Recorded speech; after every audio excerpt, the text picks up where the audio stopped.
Indijska tovorna ladja je potonila v Rdečem morju, kar je prva izgubljena ladja na tej vodni poti, odkar so Hutiji prejšnji mesec zagrozili, da bodo napadli ladje povezane s Savdsko Arabijo. Ladjo Nuri Ulja je zadelo približno 13 navtičnih milj od pristanišča Hodejda, ki ga nadzorujejo Hutiji, preden se je prevrnila in potonila. Reševalne sile so vseh 14 članov posadke varno pripeljale na kopno, 13 Indijcev in še ena oseba. Indijsko zunanje ministrstvo je obsodilo, kot so ga poimenovali, neizvan napad in pozvalo k čimprejšnji vzpostavitvi ladijskega prometa skozi koridor.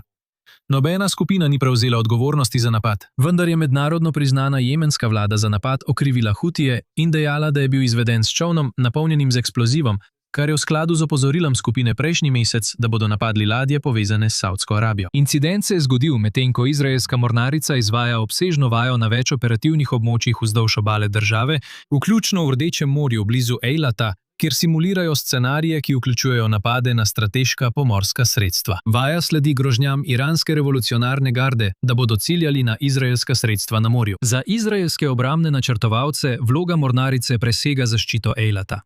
Gre za varovanje vodne poti, po kateri poteka približno 12% svetovne trgovine in pomemben delež svetovne nafte. Uradnik zaljivske države je povedal za i24 News, da lahko izraelska mornarica služi kot resnično odvračilo proti Iranu in njegovim zaveznikom, pripombe, ki so prišle v času vse večjega tihega usklajevanja med IDF in regionalnimi vojskami.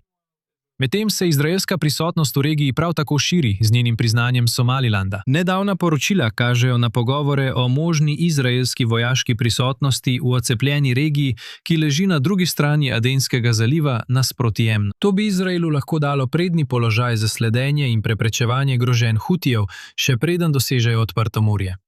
Sporočilo tega tedna je, da Rdeče morje ostaja aktivna fronta in Izrael se postavlja kot del rešitve.